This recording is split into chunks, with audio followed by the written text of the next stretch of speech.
नमस्कार, मैं हूं आपके साथ अनु सिंह और आप देख रहे हैं हमारा खास बुलेटिन गंगा सवेरा। गंगा सवेरा में आपको दिखाएंगे यूपी और उत्तराखंड की हर बड़ी खबर। नमस्कार, वेरी गुड मॉर्निंग, सुप्रभात और मैं हूं आपके साथ दीपा पाफिला। आज गंगा सवेरा में बात होगी आजम खान की। आजम को लेकर आज सुप्रीम कोर्ट क्या कहता है, उस पर सबकी नजरें लगातार टिकी रहेंगी और इस खबर पर विस्तार से बात करेंगे। साथ ही बात होगी ज्ञानव्यापी विवाद की भी। और इसके साथ ही दीपा हम बात करेंगे यूपी में अपराधियों पर शिकंजा कैसे कस रहा है। कहीं अपराधी गिरफ्तार हो रहे हैं तो कहीं उनकी संपत्ति को कुर्क किया जा रहा है। कहां यूपी में हो रही है कार्रवाई, दिखाएंगे इस बुलेटिन में आपको।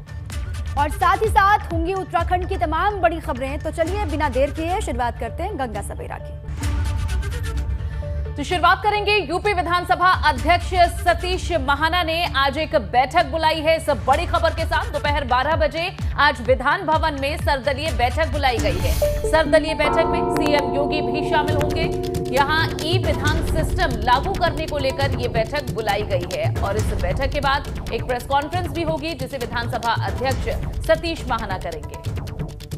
तो एक बड़ी खबर आपके सामने है। यूपी विधानसभा अध्यक्ष सतीश महाना ने बैठक बुलाई है। दोपहर 12 बजे विधान भवन में ये बैठक होगी और जानकारी ये है कि देखिए इसमें तमाम दिग्गज शामिल हो सकते हैं। यूपी विधानसभा अध्यक्ष ने ये बड़ी बैठक बुलाई है। क्या कुछ होगा इस बैठक में, इस पर लगातार नजर होगी। सीएम योगी भी होंगे शामिल, कहा जा रहा है। उधर मंडलीय दौरों से लौटकर मंत्री समूहों ने सीएम योगी की रिपोर्ट सीएम योगी को रिपोर्ट सौंपना भी शुरू कर दिया है, जिस पर मुख्यमंत्री एक्शन मोड में भी नजर आ रहे हैं। दरअसल सीएम योगी की तरफ से कहा गया है कि जन अपेक्षाओं के अनुरूप विकास कार्य होंगे और मंत्री समूहों की रिपोर्ट नोडल अधिकारियों को दी जाए, जिस पर फौरन कार्रवाई हो सके। देखिए सीएम योगी ने निर्देश दिए हैं कि मंत्री समूहों द्वारा भ्रमण कार्यक्रम जारी रखा जाए और दरअसल ये भी कहा जा रहा है कि मंत्री परिषद की बैठक में सीएम योगी ने मंडलीय दौरे से लेकर मंत्रियों से बात की थी और बैठक में एक एक करके सभी 18 मंत्री समूहों के अध्यक्षों ने अपने प्रभार वाले मंडलों की जिलेवार स्थिति के बारे में सीएम योगी को अवगत करवाया था। मंत्रियों को पहले ही निर्देश है सीएम योगी आदित्यनाथ के कि ग्राउंड पर उतरिए और वहां पर जाकर के हालचाल जानिए। वहां से जो जानकारी मिली होगी मंत्रियों को, जो फीडबैक को लेकर के आए होंगे, उससे सीएम को रूबरू करवाया जाएगा। वहीं देखिए आज सीएम योगी 2020 बैच के ट्रेनी आईएएस अधिकारियों से मुलाकात कर सकते हैं। खबर यह है कि शाम को 4 बजे सीएम इन ट्रेनी अफसर से मुलाकात कर सकते हैं। ऐसे में इस मुलाकात के दौरान सीएम योगी आदित्यनाथ आज इनको कुछ मंत्र भी दे सकते हैं, कुछ टिप्स दे सकते हैं सफलता के।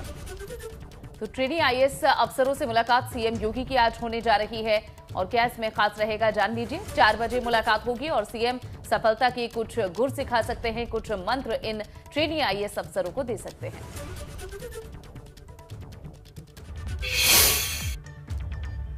और देखिए अब बात वाराणसी के ज्ञानव्यापी विवाद की। ज्ञानव्यापी मामले को लेकर आज फिर 2 बजे सुनवाई होगी। मामले को लेकर 10 मई यानी कि कल प्रतिवादी यानी मुस्लिम पक्ष के अधिवक्ताओं ने अपना पक्ष रखा और वकील कमिश्नर को बदलने की मांग रखी। और साथ ही कोर्ट ने अब 9 मई को भी इस मामले पर सुनवाई की थी। इसी बीच जज ने दोनों पक्षों की मांग पर यह कहा था कि अगर जरूरत हुई तो मैं स्वयं भी चल सकता हूं।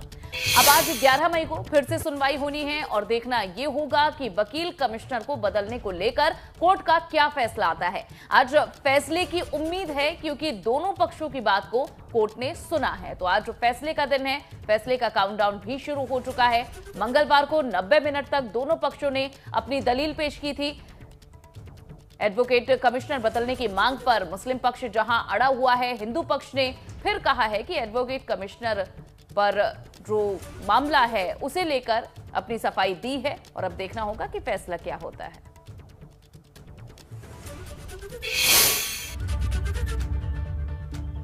और अब बात आजम खान की। आजम खान पर आज सुप्रीम कोर्ट में सुनवाई होने जा रही है। सुप्रीम कोर्ट ने शुक्रवार को जमीन हड़पने के एक मामले में समाजवादी पार्टी के नेता आजम खान की जमानत अर्जी पर फैसला लेने में देरी पर असंतोष जाहिर किया था। और इसके साथ ही शीर्ष अदालत ने दलीलें सुनने के बाद मामले की अगली सुनवाई 11 मई यानी कि आज निर्धारित की थी।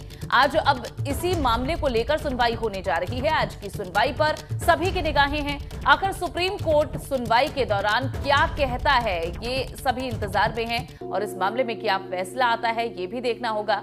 हालांकि इतना साफ हो चुका है कि आजम खान को अगर इस मामले में राहत भी मिल जाती है फिर भी जमानत नहीं मिलेगी, क्योंकि उन पर एक और कुछ दिन पहले ही मामला दर्ज हुआ है। तो ऐसे में इंतजार उनके समर्थकों को है कि आखिर इस मामले में क्या कोर्ट फैसला लेती है।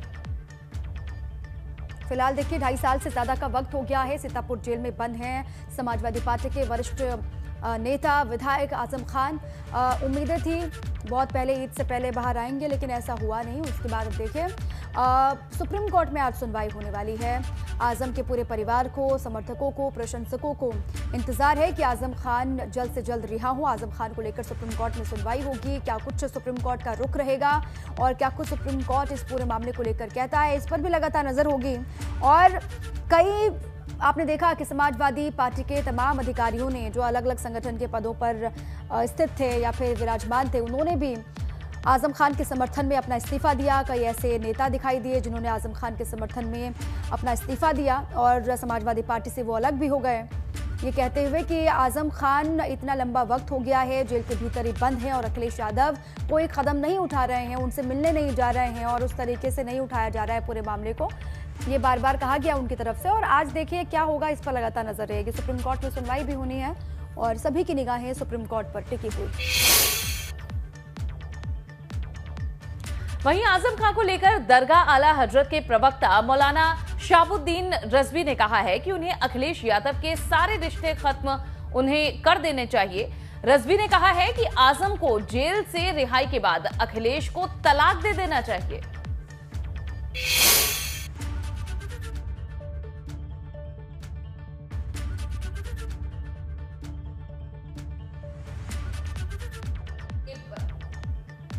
बयान आया है जहां साफ तौर पर ये समर्थकों को बिल्कुल भी रास नहीं आ रहा है कि किस तरह से समाजवादी पार्टी के जो बड़े नेता हैं, खासतौर पर अखिलेश यादव, किस तरह से उनका समर्थन नहीं कर रहे हैं, ऐसे आरोप।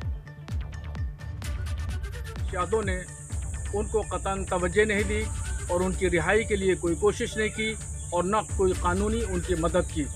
तो आजम खान साहब को मेरा मशवरा है कि वो जब जेल से बाहर आएँ तो समाजवादी पार्टी से बिल्कुल कतई ताल्लुक़ कर लें और उससे रिश्ता नाता किसी तरीके से न रखें। इसलिए कि अखिलेश यादव ने आजम खान को जब बाहर थे तो हीरो बना के रखा, हीरो समझा, और जब वो जेल चले गए तो अखिलेश यादव ने ज़ीरो समझा।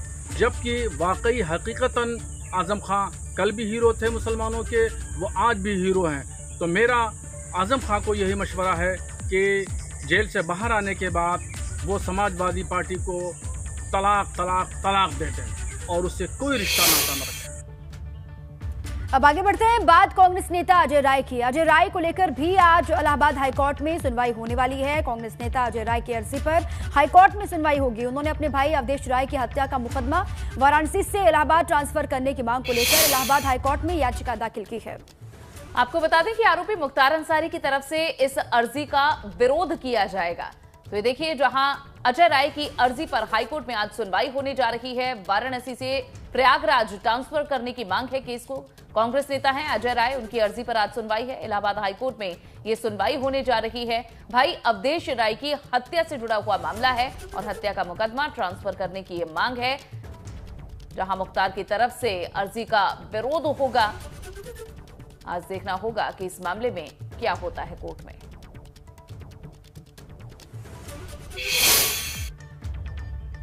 राज ठाकरे को लेकर यूपी में माहौल गर्म है। कैसरगंज से भाजपा सांसद बृजभूषण सिंह ने तय कर लिया है कि वो राज ठाकरे को अयोध्या में घुसने नहीं देंगे। मंगलवार को उन्होंने समर्थकों की भीड़ जुटाकर इसका ट्रेलर भी दिखाया।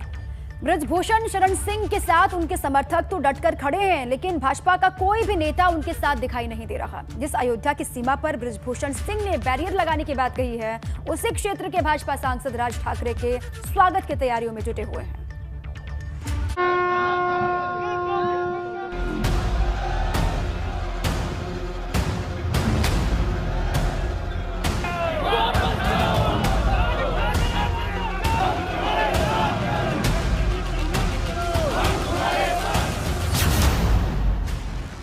राज ठाकरे के विरोध की तैयारी, बृजभूषण बैरियर का ट्रेलर जारी। सांसद बृजभूषण शरण सिंह अपने कुल देवता को प्रणाम करने के बाद आंदोलन पर निकल रहे हैं और साथ ही साथ भारत माता की जय और जय श्री राम के नारों से गुंजायमान है ये प्रांगण। साधु संतों के साथ बृजभूषण सिंह का भगवा मार्च। हाथों में श्री राम की तस्वीर वाला भगवा ध्वज।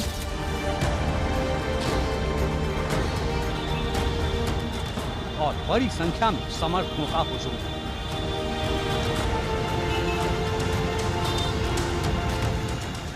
यह उस सियासी पिक्चर का ट्रेलर है जो 5 जून को अयोध्या में रिलीज होने वाली है। कैसरगंज से भाजपा सांसद बृजभूषण सिंह ने फिर एक बार दोहराया कि उत्तर भारतीयों की बेइज्जती करने वाले राज ठाकरे को अयोध्या की दहलीज पार नहीं करने देंगे। खलनायक बन गया पूरे देश का। वो नायक नहीं बना, खलनायक बना है। जितना रावण की निंदा होती थी उससे ज्यादा निंदा इस समय उसकी हो रही है। हाँ ठीक है, अगर हुए बदनाम तो नाम भी होगा, ये तो ठीक है, चलो भाई होता है, लेकिन इस समय वो नायक नहीं, खलनायक है।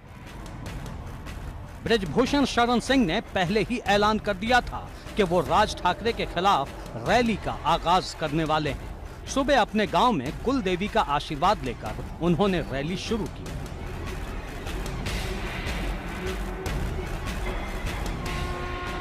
और देखते ही देखते सड़क पर उनके समर्थकों का हुजूम उमड़ पड़ा। अब इस हुजूम को यूपी में जगह जगह ट्रेलर के रूप में दिखाने की तैयारी है।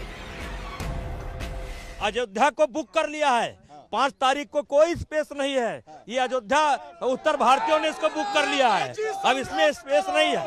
उनको तारीख बदलना पड़ेगा, तारीख बदलना पड़ेगा। माफी मांगनी होगी। नहीं, तब भी 5 को नहीं आ पाएंगे क्योंकि यहाँ जगह ही नहीं है। संत साथ हैं, समर्थक साथ हैं, लेकिन भाजपा के बाकी नेता अपने फायर ब्रांड सांसद के साथ शायद नहीं। जिस अयोध्या की सीमा पर राज ठाकरे के खिलाफ चक्रव्यूह तैयार हो रहा है, उसी अयोध्या के भाजपा सांसद लल्लू सिंह राज ठाकरे के समर्थन में खड़े हैं। हनुमान जी की कृपा राज ठाकरे पर हुई है, इसलिए वह प्रभु श्री राम की शरण में आ रहे हैं। और जो भी प्रभु श्री राम की शरण में आएगा, हम अयोध्या के राम भक्तों के सेवक होने के नाते उनका हार्दिक स्वागत करें। बृजभूषण सिंह जिस आंदोलन को खड़ा करने की कोशिश में है, उसमें भाजपा उनके साथ नहीं, क्योंकि अब तक कोई भी भाजपा नेता उनके समर्थन में सामने नहीं आया।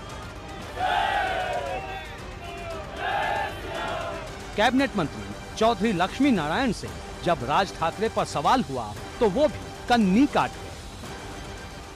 उन्होंने उनका कोई व्यक्तिगत मत है, उन्होंने इस तरह का कोई निर्णय यदि किया है तो मैं उस पर कोई टिप्पणी नहीं।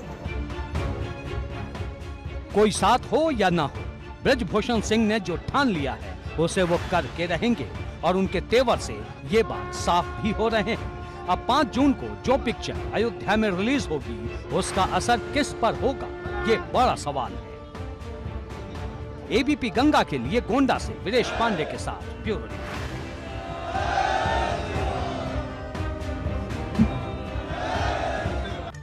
और चलिए अब खबरों में आगे बढ़ेंगे। सीतापुर रात्रि प्रवास के लिए पहुंचे यूपी सरकार के अल्पसंख्यक राज्य मंत्री दानिश अली ने यहां वाल्मीकि समाज से वाल्मीकि के घर भोजन किया है, जहां दानिश अली ने वाल्मीकि समाज के भाजपा कार्यकर्ता रामगोपाल वाल्मीकि के घर पर खाना खाया और इस दौरान उनके साथ भाजपा जिला अध्यक्ष आचिद मेहरोत्रा भी मौजूद रहे। और मीडिया से बात करते हुए राज्य मंत्री दानिश अली खान ने योगी सरकार की जमकर तारीफ की। जिस वक्त घर पर पहुंचे, हम नीचे स्तर तक, ग्राउंड लेवल तक जाकर, गांव लेवल तक जाकर हमें अपनी योजनाओं के बारे में परखना है, उन्हें जांचना है, संवाद बनाना है, ताकि सरकार का जो मंशा है जनता की सेवा, इस मंशे पे हम पूरी तरीके से खरे उतरें।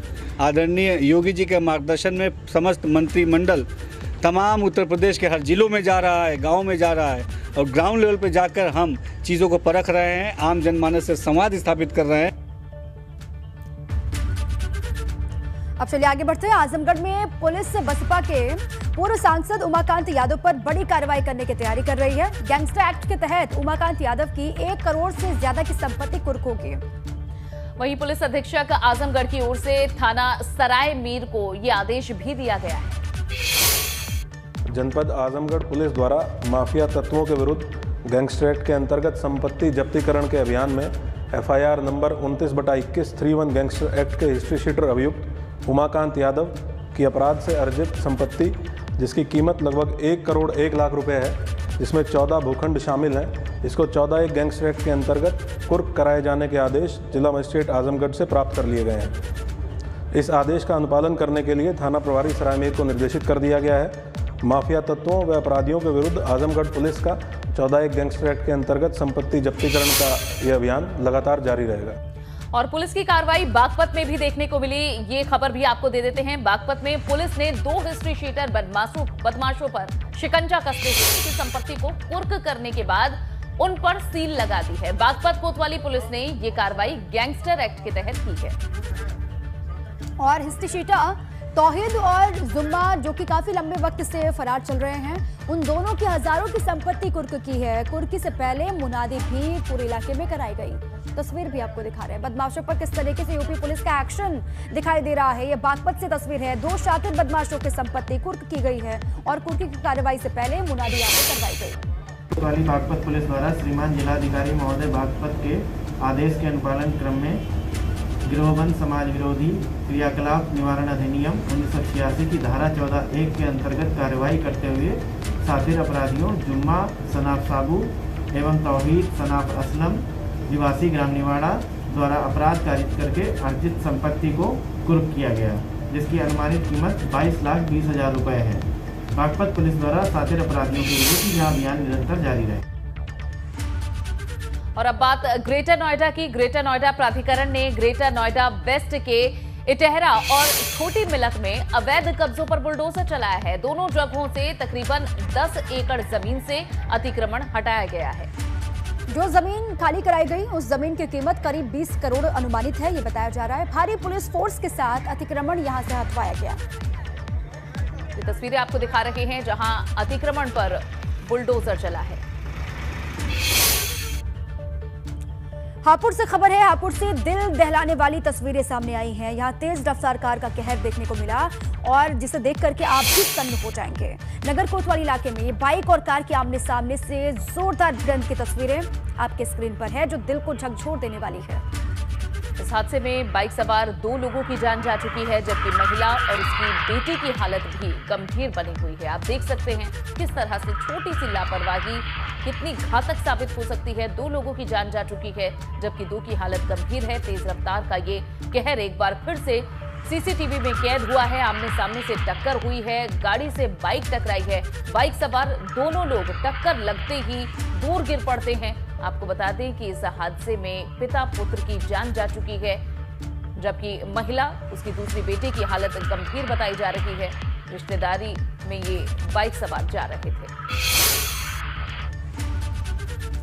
और बात गाजियाबाद की। गाजियाबाद में स्टंटबाजी का एक वीडियो सोशल मीडिया पर लगातार वायरल हो रहा है। इस वीडियो में आप भी देख सकते हैं कि किस तरह गाड़ी के गेट खोलकर 3 लोग एलिवेटेड रोड पर बिना किसी सुरक्षा के गाड़ी चला रहे हैं। और अगर इस स्टंटबाजी के दौरान कोई हादसा होता है तो इसका आखिर कौन जिम्मेदार होगा, ये सबसे बड़ा सवाल खड़ा होता है।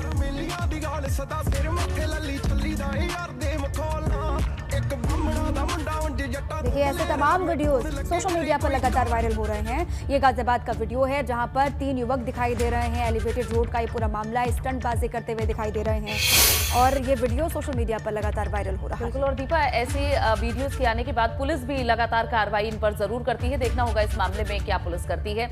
बढ़ते हैं आगे। बिजनौर में आवारा कुत्ते के एक झुंड ने मासूम बच्ची पर हमला कर दिया। कुत्तों ने मासूम बच्चे के चेहरे पर वार किया, जिसमें वो घायल हो गई। किसी तरह राहगीरों ने आवारा कुत्तों से इस बच्ची को बचाया। फिलहाल उसे अस्पताल में इलाज के लिए भर्ती करवाया गया है। आवारा कुत्तों का आतंक आप समझ रहे हैं। देखिए, मासूम बच्चे को किस तरीके से उसने अपना शिकार बनाया है। कुत्तों का झुंड आता है और अटैक करता है मासूम बच्चे पर। अस्पताल में उसको भर्ती करवाया गया है। अब आवारा कुत्तों के आतंक से जो लोग परेशान हैं उसमें जबरदस्त गुस्सा लोगों में दिखाई दे रहा है। बेटे, चोट कैसे लग गई?